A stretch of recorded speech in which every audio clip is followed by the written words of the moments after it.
ତ ଭରତ ଯେତେବେଳେ ଅଯୋଧ୍ୟାରେ ସେବା କରୁଥିଲେ ରାମଚନ୍ଦ୍ରଙ୍କର, ସେତେବେଳେ ତାଙ୍କ ପାଖରେ କେହି ନଥିଲେ। ରାଜା ପାର୍ଷଦ ଥିଲେ କି ନା, କାରଣ ରାଜ୍ୟ ଠାରୁ ସେ ଅଲଗା ଥିଲେ। ରାଜ୍ୟର ଅଧିବାସୀ ମାନେ ମଧ୍ୟ ତାଙ୍କୁ ଭଲ ପାଉନଥିଲେ, ସମସ୍ତେ ତାଙ୍କୁ ନିନ୍ଦା କରୁଥିଲେ, ଘୃଣା କରୁଥିଲେ, ଘୃଣା ଚକ୍ଷୁରେ ଦେଖୁଥିଲେ। କିନ୍ତୁ ଭରତଙ୍କ ପାଖରେ ଜଣେ ଲୋକ ଥିଲା। କିଏ ସେ? ଶତ୍ରୁଘ୍ନ। ସେଥିପାଇଁ ଭରତଙ୍କ ଠାରୁ ଶତ୍ରୁଘ୍ନଙ୍କର ଚରିତ୍ର ଆହୁରି ଉନ୍ନତ। ଦେଖନ୍ତୁ କେତେ ଗଭୀର ଗଭୀରକୁ ଯିବାକୁ ପଡୁଛି ଭକ୍ତିରେ।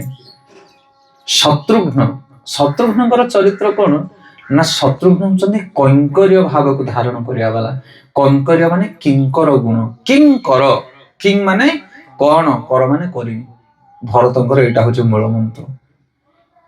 କାରଣ ଶତ୍ରୁଘ୍ନ ଜୀବନରେ ଶପଥ ନେଇଛନ୍ତି। ତାଙ୍କ ମା ଯେତେବେଳେ ଆଦେଶ ଦେଇଛନ୍ତି, କଣ ଆଦେଶ ଦେଇଥିଲେ ମା? କି ଭରତ ପଛରେ ସବୁବେଳେ ରହିବୁ। ସୁମିତ୍ରାଙ୍କର ଆଦେଶ ଶତ୍ରୁଘ୍ନ ପ୍ରତି। ତ ଶତ୍ରୁଘ୍ନ ଭରତଙ୍କ ପଛରେ ରହୁଥିଲେ। କଣ କରିବି କୁହ, ଖାଲି ଏତିକି ତାଙ୍କ ପାଖରେ ଅଭିଯୋଗ ଥିଲା। ସବୁବେଳେ ଭରତଙ୍କ ପଛରେ ରହୁଥିଲେ ଶତ୍ରୁଘ୍ନ। ଯେତେବେଳେ ଯାହା ଭରତ କହୁଥିଲେ ତାହା କରୁଥିଲେ, କିନ୍ତୁ ପର୍ଦା ବାହାରକୁ ସେ ଦେଖା ଯାଉନଥିଲେ। ଦେଖ, ରାମଚନ୍ଦ୍ରଙ୍କ ପାଖରେ ରହିଲେ ଲକ୍ଷ୍ମଣ, ଜଗତ ଜାଣିଲା ଲକ୍ଷ୍ମଣଙ୍କର କୀର୍ତ୍ତି। ଜାଣିଲା କି ନାଇଁ? ପ୍ରତି ପଦରେ ଲକ୍ଷ୍ମଣ ରାମଙ୍କ ପାଖରେ ଥିଲେ। ସେଠାରେ ରାମ ଯୁଆଡେ ଲକ୍ଷ୍ମଣ ସିଆଡେ। ଯୋଉ ଯେମିତି ମହାରାଜାଙ୍କ ପାଖରେ ଯଦି ଗୋଟେ ଲୋକ ଥିବ, ମହାରାଜ ଯୁଆଡେ ଯିବେ ତାଙ୍କ ପଛରେ ତାଙ୍କର ଫଟୋ ଆସୁଥିବ। ଯୋଉଠି ମହାରାଜାଙ୍କ ଫଟୋ ଉଠିଥିବ ତାଙ୍କ ଫଟୋ ସେଇଠି ଉଠିଥିବ। କାହିଁକି? କାରଣ ମହାରାଜାଙ୍କ ନିଜ ଲୋକ। ମହାରାଜ ଆଶାସନରେ ବସିଲେ ସେ କ୍ୟାମେରା ଧରିକି ବୁଲୁଥିବ। ମହାରାଜ କାର୍ ଓହ୍ଲେଇଲେ ସେ ତାଙ୍କ ଚପଲ ସାଇଡ କରୁଥିବ ତାଙ୍କ ପାଖରେ। ସେମିତି ରାମଚନ୍ଦ୍ର ପାଖରେ କିଏ? ଜଗତ ଜାଣିଲା ଲକ୍ଷ୍ମଣଙ୍କର କୀର୍ତ୍ତି। ତପସ୍ୟା କରିଥିଲେ ସିଏ, ମନା ନାହିଁ, ନିଷ୍ଠା ଥିଲା, କିନ୍ତୁ କୀର୍ତ୍ତି ସମସ୍ତେ ଜାଣିଲେ। ସମସ୍ତେ ଲକ୍ଷ୍ମଣଙ୍କୁ ଜାଣନ୍ତି। ଭରତଙ୍କର କୀର୍ତ୍ତି ମଧ୍ୟ ଜଗତରେ ଜାଣିଲେ। ଏତେ ତ୍ୟାଗ ଭରତଙ୍କର ଜାଣିଲେ କି ନାଇଁ? ସମସ୍ତେ ଜାଣିଛନ୍ତି ଭରତଙ୍କ ଚରିତ୍ର। କିନ୍ତୁ ଶତ୍ରୁଘ୍ନଙ୍କ ଚରିତ୍ର କିଏ ଜାଣିଛି? ପର୍ଦା ଫ୍ଲାସ୍ ନାହିଁ। ଶତ୍ରୁଘ୍ନଙ୍କ ଚରିତ୍ର ବିଷୟରେ କେହି ଜାଣନ୍ତି ନାହିଁ। ଆଉ ଶତ୍ରୁଘ୍ନଙ୍କ ଚରିତ୍ରକୁ ଜଣେ ଜାଣନ୍ତି, ସେ ହେଉଛନ୍ତି ରାମଚନ୍ଦ୍ର। ଏଇ ଜଗତର ଲୋକଙ୍କୁ ଦେଖିବା ପାଇଁ ଆମେ ଭକ୍ତି କରିବା ନାହିଁ। ଆମ ଭକ୍ତି ଭଗବାନ ଦେଖୁଛନ୍ତି, କିଏ ନ ଦେଖନ୍ତୁ। ଯେମିତି ଉଦାହରଣ ସ୍ୱରୂପ ଆମର ଏଠି ଜଣେ ପ୍ରଭୁଜୀ ଆସନ୍ତି, ବଡ ବଡ ପ୍ରଭୁଜୀ ମାନେ ଆସନ୍ତି ବେଳେ ବେଳେ। ତ ପ୍ରଭୁଜୀ ଯେତେବେଳେ ବସିକି ପ୍ରସାଦ ପାଉଛନ୍ତି, ମାତାଜୀ 2 ଜଣ ଆଣିକି ତାଙ୍କୁ ସେବା ଦେଲେ, ମନେକର କଲେ, ପ୍ରସାଦ ଟିକେ ଦେଲେ, ଅନ୍ନ ଦେଲେ, ତରକାରୀ ଦେଲେ, ଡାଲି ଦେଲେ, ବହୁତ ବଢିଆ ଟେଷ୍ଟି ହେଇଛି, 8-10 ପ୍ରକାର ଆଇଟମ ବନା ହେଇଛି। ପ୍ରଭୁଜୀ ପଚାରିଲେ ସବୁ କିଏ କରିଛି? ଆପଣ ମାନେ ସବୁ କରିଛନ୍ତି ମା ମାନେ। ଓହୋ, ବହୁତ ବଢିଆ, ବହୁତ ବଢିଆ, କି ସୁନ୍ଦର ପ୍ରସାଦ ଲାଗୁଛି। କାହାକୁ କହୁଛନ୍ତି? ଯିଏ ବାଣ୍ଟୁଛି। କିନ୍ତୁ ଆଉ ଜଣେ ମା ଅଛି, ଯିଏ ତାକୁ ବାଣ୍ଟିବା ପାଇଁ ସମୟ ନାହିଁ, ସକାଳୁ ତାର ଘର କାମ ବହୁତ, ସିଏ ଆସିକି ସକାଳୁ ରୋଷେଇ ବାସ କରିଦେଇକି ଥୋଇ ଦେଇକି ପଳେଇଛି। ତା କାମ ତାକୁ ବଳକା। ପ୍ରଭୁଜୀ ତାକୁ ଜମା ଦେଖି ନାହାନ୍ତି। ପ୍ରଭୁଜୀ ଯେତେବେଳେ ଯାଉଛନ୍ତି ସେତେବେଳେ ସମସ୍ତଙ୍କୁ ଗିଫ୍ଟ ଦଉଛନ୍ତି। ମା ମାନେ ରୋଷେଇ କଲ ବଢିଆ, ପ୍ରଭୁ ମାନେ ଏତେ ଆରେଞ୍ଜମେଣ୍ଟ କରୁଛୁ, ସମସ୍ତଙ୍କୁ ବହି ଗିଫ୍ଟ ଦଉଛନ୍ତି। କିନ୍ତୁ ସେଇ ଗିଫ୍ଟ ଜଣକା ହାତରେ ପଡୁନି। କିଏ ସିଏ? ଯେ ସକାଳୁ ରୋଷେଇ କରିଦେଇ ପଳେଇଛି। ତାକୁ କିଏ ଦେଖିଛି? କେହି ଦେଖିନି ତାକୁ। କିନ୍ତୁ ତାରି ସେବା ସମସ୍ତେ ପାଇଲେ। କଣ ବୁଝିପାରୁଛନ୍ତି କାହା କଥା? ଆଉ ସିଏ ହଉଛି ଶତ୍ରୁଘ୍ନ। ଶତ୍ରୁଘ୍ନକୁ ବାହାରେ କେହି ଦେଖନ୍ତି ନାହିଁ, କିନ୍ତୁ ପୁରା ସେବାର ଯୋଉ ମୂଳଦୁଆ ତାକୁ ସେ ଧାରଣ କରନ୍ତି ଶତ୍ରୁଘ୍ନ। ଭରତ ଏତେ କଷ୍ଟରେ ରାଜ୍ୟ ଶାସନ କରୁଥିଲେ। ଭରତଙ୍କ ଜୀବନରେ ଏତେ ଦୁଃଖ ଥିଲା, ତାଙ୍କ ପାଖରେ କେହି ନଥିଲେ। ଯେମିତି ଏଠି ପ୍ରଭୁଜୀ ଅଛନ୍ତି ଭରତ ଭଳିଆ, ସେବାରେ ଲାଗିଛନ୍ତି ଜୋରସୋର। ହରି ବୋଲ। ଯିଏ ଆସୁଛି ଏଠି କ୍ୟାମେରା କାହା ଉପରେ ପକଉଛି? ଅଚ୍ୟୁତାନନ୍ଦ ଗୋପାଳ ପ୍ରଭୁ। ହରି ବୋଲ। ତାଙ୍କର ସମସ୍ତେ ଗୁଣଗାନ କରୁଛନ୍ତି, କାରଣ ଭରତ ଭଳିଆ ସେଇଠି ସେବା କରୁଛନ୍ତି। କିନ୍ତୁ ଆପଣ ମାନେ ହଉଛନ୍ତି ତାଙ୍କ ପଛରେ ଶତ୍ରୁଘ୍ନ ଭଳିଆ। ଆପଣଙ୍କର ଫଟୋ ୟୁଟ୍ୟୁବରେ ଯିବନି, ଆପଣଙ୍କର ଫଟୋ ଭାଇରାଲ ହବନି, ଆପଣଙ୍କ ବାହାରେ ଲୋକ କେହି ଜାଣିବେନି, କିନ୍ତୁ ସିଏ ଏଇଠି ଅଛନ୍ତି ଯଦି କାହା ପାଇଁ? ତମ ମାନଙ୍କ ପାଇଁ। ତମ ମାନଙ୍କର ନାଁ ଆମେ ଜାଣିନୁ। ମୁଁ ଏତେ ଥର ଆସିଲିଣି, ମୁଁ ଜାଣିନି କୋଉ ମାଙ୍କର ନାଁ କଣ, କାହା ଘର କୋଉଠି, କାହାର କେତେଟା ଧନ ସମ୍ପତ୍ତି, ମୁଁ କାହା ବିଷୟରେ କିଛି ଜାଣିନି। ମୁଁ କେବଳ ପ୍ରଭୁଜୀଙ୍କ ବିଷୟରେ ଜାଣେ, କାରଣ ଅଚ୍ୟୁତାନନ୍ଦ ପ୍ରଭୁ ଆମକୁ ଡାକନ୍ତି, ଆମେ ଆସୁ ତାଙ୍କ ସମ୍ପର୍କରେ। ଆପଣ ମାନଙ୍କୁ ସିନା ଆମେ ପର୍ସନାଲି ଜାଣିନୁ, କିନ୍ତୁ ଆମେ ଜାଣିଛୁ ଯେ ଆପଣ ମାନେ ଏଠି ଧାରାବାହିକ ଭାବରେ ଆସୁଛନ୍ତି, ଆପଣ ମାନେ ପ୍ରଭୁଜୀ ସାହାଯ୍ୟ କରୁଛନ୍ତି ବୋଲି ଏଇ ପ୍ରୋଗ୍ରାମ ଚାଲିଛି ଲମ୍ବା ସମୟ ପର୍ଯ୍ୟନ୍ତ। ସେଟା ହଉଛି ଶତ୍ରୁଘ୍ନଙ୍କର ଚରିତ୍ର।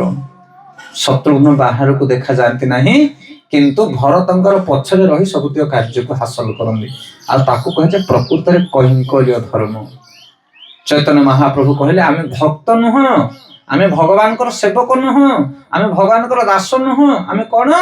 ଗୋପୀ ଭର୍ତ ପଦ କମଳର ଦାସାନୁ ଦାସ। ଆମେ ହଉଛେ ସେବକର ସେବକର ସେବକ। ଏଇ ଗୁଣଟାକୁ ଯିଏ ଧରିଲା ତା ଜୀବନ ଫଟାଫଟ ସଫଳ ହେଇଯିବ। ଯଦି ରାମଚନ୍ଦ୍ର ଭଗବାନଙ୍କର ଭଗବତ ଧାମକୁ ନବା ପାଇଁ ଚାହାନ୍ତି ତାହେଲେ ଭରତକୁ କହିବେ ତୁ ପଛରେ ଶତ୍ରୁଘ୍ନକୁ ଆଗେ ଆଣେ। କଣ ବୁଝିପାରୁଛ ନା କାହା କଥା? ଭରତଙ୍କୁ କହିବେ ତମେ ପଛରେ ଆସ, କିନ୍ତୁ ଶତ୍ରୁଘ୍ନକୁ କହିବେ ତୁ ଆଗେ ଆହାରି। କାହିଁକି? କାରଣ ଭରତ ଯଦି କିଛି ବି ସେବା କରିଛନ୍ତି, କର୍ମ କରିଛନ୍ତି, ତାହେଲେ ବଳଟା କାହାର ନେଇକି? ଶତ୍ରୁଘ୍ନଙ୍କର ବଳ। ଯେମିତି କାଲି ଆମେ ଯେତେବେଳେ ପ୍ରୋଗ୍ରାମକୁ ଯାଉଥିଲୁ, ସେଠି ଥିଲା କୋଉଠି କାନୁସୁକା ପ୍ରୋଗ୍ରାମ ଗଲୁ, 2ଟା ବାଇକ ନେଇକି ଗଲୁ ଆମେ। ତ ବାଇକ ଧରି ଗଲୁ ଯେତେବେଳେ ଆମେ ପଚାରିଲୁ ପ୍ରଭୁଜୀ କଣ ଦରକାର? ମୃଦଙ୍ଗ ନିଆଯିବ ଆଉ ସାଉଣ୍ଡ ସିଷ୍ଟମ ନିଆଯିବ।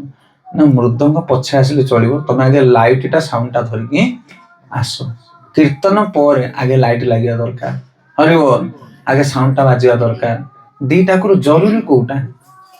କିନ୍ତୁ ମୃଦଙ୍ଗ ନ ବାଜିଲେ କାମ ହବନି। ମୃଦଙ୍ଗ ଦରକାର, ମୃଦଙ୍ଗ ଅତି ନିକଟ, କିନ୍ତୁ ମୃଦଙ୍ଗ ଠାରୁ ଆହୁରି ନିକଟ ହଉଛି କୋଉଟା? ଲାଇଟଟା ଲାଗିଲେ ତ ମୃଦଙ୍ଗଟା ବାଜିବ ନା ଅନ୍ଧାରେ ବଜାଉ ତମେ? ନା ବୁଝିପାରୁଛ ନା କାହା କଥା? ସେଥିପାଇଁ ତମେ ମୃଦଙ୍ଗ ହବ ନା ଲାଇଟ ହବ? ସମସ୍ତେ ମୃଦଙ୍ଗ ହବା ପାଇଁ ଚାହାନ୍ତି, କିନ୍ତୁ ଲାଇଟ ଆଗେ ଜରୁରୀ କାହାଠାରୁ? ମୃଦଙ୍ଗ ଠାରୁ ମଧ୍ୟ। ସେଥିପାଇଁ ଗାଡି ପଛେ ଦରକାର, ଆଗେ ଡ୍ରାଇଭର ଦରକାର। ଡ୍ରାଇଭର ନହେଲେ ଗାଡି କଣ ହବ? ତ ସେଭଳି ଭାବରେ ଶତ୍ରୁଘ୍ନ ଯିଏ, ସେ କଣ କରନ୍ତି ନା ଲୁଚି ଲୁଚିକା ସେବା କରନ୍ତି। କାହା ପଛରେ? ଭରତଙ୍କ ପଛରେ। ସେଥିପାଇଁ ଆଗକୁ ପରଦା ଆଗକୁ ତମ ଆଖି ଦେଖାଯିବନି, ତମକୁ କିଏ ଚିହ୍ନିବେନି କି ଜାଣିବେନି, କିନ୍ତୁ ସେବା ଯାକ ତମେ ସବୁ କରୁଥିବ। ସେ ହଉଛନ୍ତି କିଏ? ଶତ୍ରୁଘ୍ନ। ଆଉ ସେ ହଉଛନ୍ତି ପ୍ରକୃତରେ ମୂଳର ମୂଳ ଦୁଆ, ସେବାର ଅଧିକାରୀ ସେ ହଉଛନ୍ତି ଶତ୍ରୁଘ୍ନ। ଦାସାନୁଦାସ ଭାବ। ସେଥିପାଇଁ ଆମେ ମାନେ ଜୀବନରେ ଯଦି ଭକ୍ତିରେ ଆଗକୁ ବଢିବା ପାଇଁ ଚାହୁଁଛେ, ଯୋଉମାନେ ସେବା କରୁଛନ୍ତି ତାଙ୍କୁ ଆମେ ସାହାଯ୍ୟ କରିବା। ଆମେ ତୁଳସୀ ଆରତି ନ କରିପାରୁ, କିନ୍ତୁ ତୁଳସୀ ଆରତିର ପ୍ଲେଟ ଆଣିକି ସଜେଇକି ଦେଇଦେବା।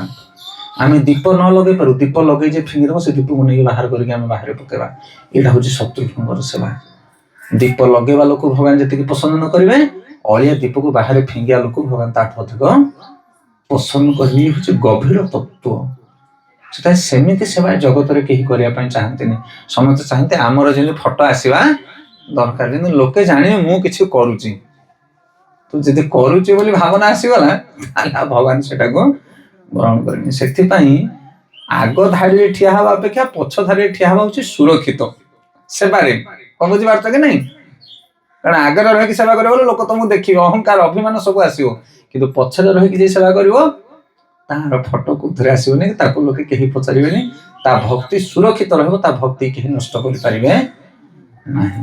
ହରେ କୃଷ୍ଣ। ଯେମିତି ଏଇଠିକି ଆମେ ଆସିଲା ମାତ୍ରେ ବ୍ୟାସାସନ ପକେଇ ଦେଇକି ପ୍ରଭୁଜୀ ବସି ଦଉଛନ୍ତି, ତମେ କ୍ୟାମେରା ଆଗରେ ବସ। ବୁଝିପାରୁଛ କି ନାଇଁ? ସେ ଧୀର ପଛରେ ଲୁଚି ଯାଉଛନ୍ତି, କାରଣ ସବୁତିକ କୃପା ପାଉଛନ୍ତି ସେ। ଆଉ ଯିଏ ପୋଷ୍ଟ ଉପରେ ବସ, ତାକୁ ଲାଇଟ କ୍ୟାମେରା ସବୁ ପଡିବ, ତାର ଭକ୍ତି ସବୁ ହରିବୋଲ ହେଇଯିବ। ଆଉ ଯିଏ ପଛରେ ବସି ସେବା କରୁଥିବ, ସବୁଥିରେ ଭକ୍ତି ସେ ସାମୁହିକ ରହିବ। ସେଥିପାଇଁ ଶତ୍ରୁଘ୍ନଙ୍କର ଚରିତ୍ର ହଉଛି ଭରତଙ୍କ ଚରିତ୍ର ଠାରୁ ମଧ୍ୟ ଆହୁରି ଶ୍ରେଷ୍ଠ ମହାନ। ହରେ କୃଷ୍ଣ। ବହୁତ ବହୁତ ଧନ୍ୟବାଦ। ତ ଆପଣ ମାନେ ଦୀର୍ଘ ସମୟ ଧରି ଏଠି ବଡ ସୁନ୍ଦର ଭାବରେ ସେବା କରି ଆସୁଛନ୍ତି। ଭଗବାନଙ୍କର କଥା ଶୁଣିବା ପାଇଁ ଆପଣ ମାନଙ୍କର ଏତେ ରୁଚି ଅଛି, ସେଟା ବହୁତ ମହତ୍ୱପୂର୍ଣ୍ଣ। ଯଦି ଆମେ ବାରମ୍ବାର ଶ୍ରବଣ କରିବା, ଆଜି ଆମେ ସୁଧୁରିନେ ମନା ନାହିଁ, ଯୋଉ ଯୋଉ କଥା ଆମେ କହୁଛେ ସେଟା ଆମେ ପାଳନ କରିପାରୁନି। ନାଇଁ ରାଗ କ୍ରୋଧ ହିଂସା ଏସବୁ ରହୁଛି, ମୁଁ ଜାଣିଛି ଏସବୁ ରହିବ। କାରଣ ଆମେ ମାନେ ତ କହିକିରି ଘୁଷି ଘୁଷିକି ଆମର ରହୁଛି, ଆଉ ତମେ ଶୁଣି ଶୁଣିକିରି ତମର କଣ ନ ରହିବ। ସେ କହିଲା ତେଲ ଫ୍ୟାକ୍ଟ୍ରି କରିବା ଲୋକ ତା ମୁଣ୍ଡ ତ ନିଖୁରା, ଆଉ ତେଲ କିଣିକି ନେଇକି ତମ ମୁଣ୍ଡ କଣ ତେଲିଆ ହବ? ନା ବୁଝିପାରୁଛ ନା କଥା? ଆମେ ଜଗତଟାକୁ ପ୍ରବଚନ କରୁଛୁ ବୁଲି ବୁଲି, ଯେ ଆମେ ସେ କହିଲା ଆମ ଗୁଣ ସୁଧୁରିନି। ଆମେ କହିଲେ ତମେ ଶୁଣିଲେ ତମର କଣ ସୁଧୁରିଯିବ? କିନ୍ତୁ ଆମେ ସମସ୍ତେ ଚେଷ୍ଟା କରିବା ସମାନ, କାରଣ ଏଇ ଗୋଟିଏ ମାର୍ଗ ଏକା, ଏ ମାର୍ଗ ଛଡା ଅଲଗା ମାର୍ଗ ନାହିଁ ନିଜକୁ ସୁଧୁରିବା ପାଇଁ। ଶୁଣ ଭଗବାନଙ୍କର କଥା, ଶୁଣ ଯୋଉମାନେ ଆସୁଛନ୍ତି, ଶୁଣ। ଆଉ ଯାହା ସେବା ମିଳୁଛି ଅଭିମାନ ଶୂନ୍ୟ ହେଇ, ଭାଇଚାରା ରଖି ପରସ୍ପର ଭିତରେ ଭାଇ ଭଉଣୀ ଭଳି ବଞ୍ଚି ସେବା କର, ଅଭିମାନକୁ ପରିତ୍ୟାଗ କର, ତାହେଲେ ତମେ ବହୁତ ପ୍ରଗତି ହବ, ବଡ ଆନନ୍ଦ ପାଇବ ଭକ୍ତିରେ। ହରେ କୃଷ୍ଣ।